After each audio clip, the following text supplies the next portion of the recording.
Every country on Earth is drowning in debt. The United States alone owes around $38 trillion.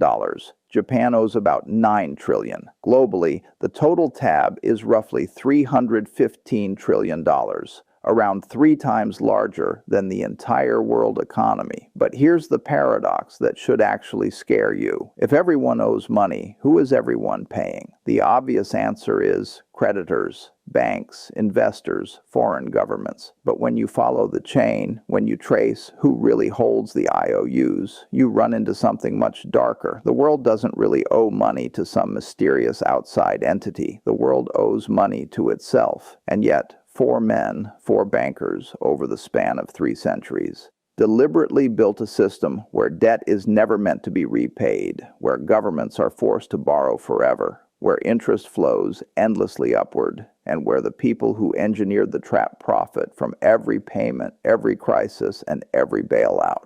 This isn't a conspiracy theory. The meetings actually happened. The contracts are real. The mechanisms are in public records. Once you see how they built it, you'll understand why $38 trillion of U.S. debt isn't some problem to fix. It's the machine doing exactly what it was designed to do. So let's walk through the 4 architects, 4 key moments when the modern debt trap was created, and why, today, every government on Earth is locked inside it with no clean way out. Before the late 1600s, kings and rulers borrowed the old-fashioned way. They went to rich merchants or nobles, promised to repay with interest, and hoped for the best. If they couldn't pay, they defaulted. The lenders took the hit, the king took the embarrassment, and eventually someone else would lend again. Debt was temporary. It either got repaid or it got wiped out. The system reset. Then William Paterson changed everything. Paterson was a Scottish merchant and financial schemer with a string of failed ventures behind him.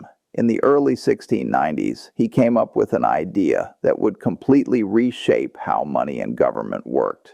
England was at war with France. King William III desperately needed cash. The treasury was drained. Tax revenue wasn't enough, and traditional lenders were wary because England had defaulted before. Paterson approached the king with a radical proposal. He would rally a group of wealthy merchants to lend the crown £1.2 million, the equivalent of hundreds of millions of dollars today, on one extraordinary condition: the principal would never be repaid. Instead, the government would pay interest, about 8% a year, forever. To manage this new arrangement, Paterson proposed a brand new institution, the Bank of England. Here's how it worked in simple terms. Merchants deposited their gold into the new bank. The bank turned around and lent that money to the government. The government paid annual interest out of tax revenue, and the bank passed that interest back to the merchants. But the original £1.2 million, the principal, wasn't scheduled to be paid back at all. The loan was effectively permanent. Why would merchants agree to this? Because Parliament guaranteed the interest payments and backed them with the government's power to tax. As long as England existed and could tax its people, the money would keep flowing. On top of that, the merchants didn't just get a promise. They received paper claims representing their deposits, notes they could trade and spend. These notes were effectively money, and in some ways better than money, because there was interest behind them. Parliament approved the plan in 1694. The Bank of England was born. The merchants put in their gold, the crown got its war financing, and for the first time in history, national debt became permanent. Not a temporary hole to be filled, but a feature of the system itself. This was genius for the bankers. The government paid around £96,000 a year in interest on that $1.2 million every single year, indefinitely. The merchants had basically bought a government-backed stream of income for as long as the kingdom existed. If they wanted their money back, they didn't need the government to repay them. They could simply sell their bond or banknote to someone else. The debt became transferable and tradable like an asset, but never truly repayable. Paterson's real masterstroke was this: The Bank of England received the right to issue paper notes backed by the government's debt. The Crown's IOUs became the foundation of the money supply. Debt turned into currency. The more the government borrowed, the more money the system could create. That's the template. Government borrows. Principal is never truly repaid. Interest is paid forever. Debt becomes the backbone of the currency. It's brilliant if you're a banker and disastrous if you're a taxpayer, because you are now on the hook to fund interest payments on a debt that will never vanish. Within a few decades, other European powers copied the model. France tried similar schemes. The Dutch refined their own version. By the late 1700s, even the new United States would adopt something very close. Alexander Hamilton, the first U.S. Treasury Secretary, explicitly modeled America's financial system on Britain's: permanent national debt, interest serviced by taxes, and tradable government bonds acting as core financial assets. Patterson died in the early 1700s, not especially rich, but the system he helped create outlived him by centuries. The Bank of England still exists. British government debt has never truly been paid off, just rolled, refinanced, and expanded. The trap was set. By the early 1800s, European governments had fully embraced debt. They borrowed to fight wars, build infrastructure, and cover budget gaps. But there was still no unified industrial-scale market for that debt. Every big loan had to be negotiated separately. Interest rates fluctuated wildly. Only a small circle of wealthy insiders could participate. That's where Nathan Rothschild comes in. The Rothschilds began as money changers and traders in Frankfurt. By 1800, the five Rothschild brothers had banks in London, Paris, Frankfurt, Vienna, and Naples, a network spanning Europe. Nathan, based in London, became the strategic mastermind. During the Napoleonic Wars, he arranged huge loans for the British government. His key innovation wasn't just lending money, it was how he packaged and sold the debt. Instead of simply handing a lump sum to the government and waiting for repayment, he would buy government bonds at a discount, then sell those bonds on to other investors at a markup. In doing that, he turned sovereign debt into a mass market product. The government got money quickly. Rothschild made his profit from the spread between buying and selling. Investors ended up holding the bonds and collecting the interest. More importantly, he built an international secondary market for these bonds. A British government bond could now be bought and sold across borders. Debt became mobile and deeply interconnected. Nathan also understood the power of information. During the Battle of Waterloo, his courier network reportedly learned of Napoleon's defeat before anyone else in London. He used that advantage to play the bond market. First, he quietly sold some British bonds, which made others believe Britain had lost. Panic selling drove prices sharply lower. Then he bought heavily at those depressed prices. When the real news, victory, hit, bond prices soared. He made a fortune not by building factories or inventing anything, but by controlling information and timing in the debt markets. By the 1820s, the Rothschilds were effectively the gatekeepers of European sovereign borrowing. If a government needed funding, it often went through Rothschild because he controlled the distribution network, the connections to investors across the continent. Here's why this matters. Before this system, a default mainly hurt the direct lenders. A king could stiff a handful of creditors, and the damage was somewhat contained. Rothschild's model made sovereign debt deeply interconnected. A single government bond might be bought in London, sold to a bank in Frankfurt, used as collateral for another loan in Vienna, and eventually end up in the portfolio of an aristocrat in Paris. Now, if one country defaulted, it could trigger losses and panic across multiple borders. Debt stopped being a simple relationship between one ruler and one group of lenders and became a web. That web is the trap. Debt became too systemically important to be allowed to fail. Default wasn't just refusing one creditor. Default meant blowing up an entire cross-border financial network. Governments were effectively forced to keep paying and to keep borrowing more to cover old interest. Patterson made national debt permanent. Rothschild made it global and systemically unavoidable. By the late 1800s and early 1900s, the United States had grown into an economic heavyweight, but its financial system was still fragmented. Banks were local. Money was tied to gold. There was no centralized way to control the money supply or backstop crises. Enter J.P. Morgan. In 1907, a major financial panic hit. Stocks tanked, banks started failing, and credit froze. Morgan, one of the most powerful bankers in America, personally coordinated a rescue. He literally locked top bankers in his library and pressured them into pledging their own funds to stabilize the system. It worked. The crisis eased. Morgan became the unofficial central banker of the United States. But he was old, and he knew he couldn't play savior of the system forever. So, America's top financiers moved to create something permanent, a central bank in all but name.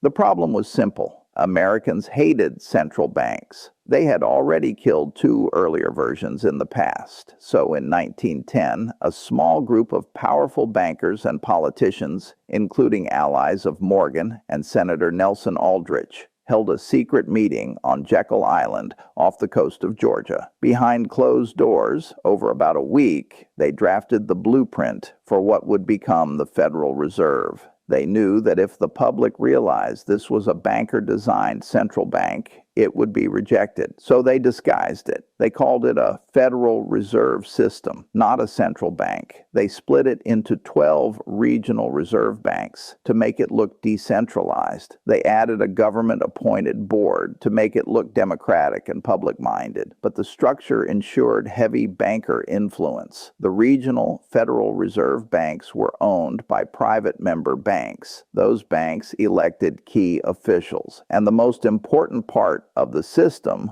the New York Fed, which handled bond buying and open market operations, was dominated by Wall Street. Congress passed the Federal Reserve Act in 1913. Most lawmakers didn't grasp the full implications. From that moment, the debt trap shifted into a new gear.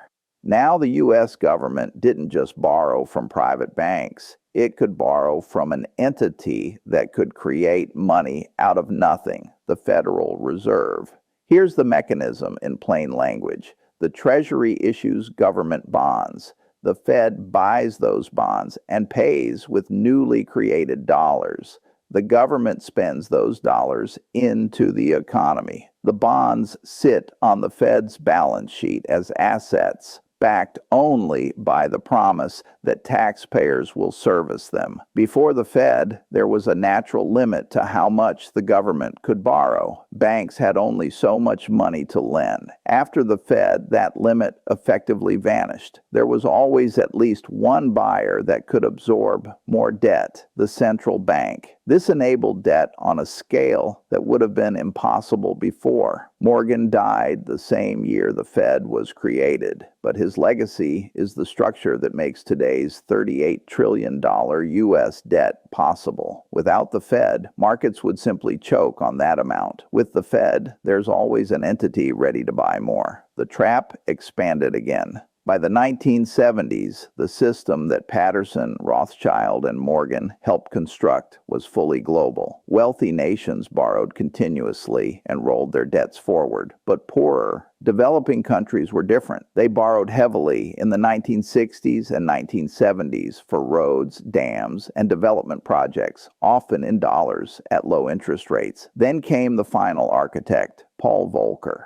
Volcker became Fed chair in 1979 and faced a serious problem. Inflation in the U.S. was out of control, in double digits. Foreign governments were losing faith in the dollar. Something had to give. So Volcker slammed on the brakes. He raised interest rates to levels never seen before in American history. The benchmark rate shot up toward 20%. Inflation was crushed, but the side effects were massive. Those developing countries that had borrowed in dollars suddenly faced a nightmare. Their interest costs tripled. Their export earnings were nowhere near enough to cover the new payments. Mexico, Brazil, Argentina, and others found themselves unable to meet their obligations. In 1982, Mexico declared it couldn't make its payments. In other words, default. In theory, this should have triggered a global financial meltdown. Big American banks had lent huge sums to these countries. If the loans went bad, major U.S. banks could fail. Volcker had a choice. He could let the banks eat the losses and allow the system to reset, or he could protect the banks and lock the debt in permanently. He chose to protect the system. The International Monetary Fund stepped in with rescue loans. These weren't really about helping citizens in those countries. They were about keeping interest payments flowing to the banks. The loans came with strict conditions known as structural adjustment. Governments had to slash spending, privatize state industries, open their markets to foreign corporations, and devalue their currencies. In practice, they had to surrender large parts of their economic sovereignty in exchange for enough money to avoid outright default. The crucial point is this: the debt wasn't forgiven. It was restructured, rolled over into new loans with new deadlines, but still there. Volcker's innovation was simple and brutal. When debt becomes unpayable, don't erase it. Stretch it out and squeeze harder. Use the crisis to force long-term political and economic concessions.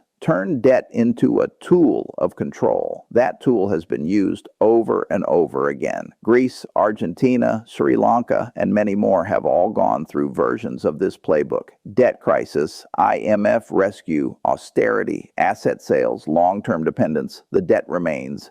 Volcker died in 2019, but his legacy is a global system where countries can't truly default in a clean way. They're kept in a kind of permanent managed insolvency, always owing, always paying, always under pressure. Put all four architects together and you get the modern debt machine. Patterson made national debt permanent. Rothschild made it global and interconnected. Morgan built a central bank that can create money to buy government debt on demand. Volcker turned unpayable debt into a permanent arrangement instead of something that gets wiped away. Now look at the world today. Roughly $315 trillion in total debt. Government debt, corporate debt, household debt. None of it is truly designed to be paid back. All of it is designed to generate interest. All of it is woven into a web so tight that default anywhere risks panic everywhere. Let's zoom in on U.S. government debt as an example. About $38 trillion is owed. Who holds it?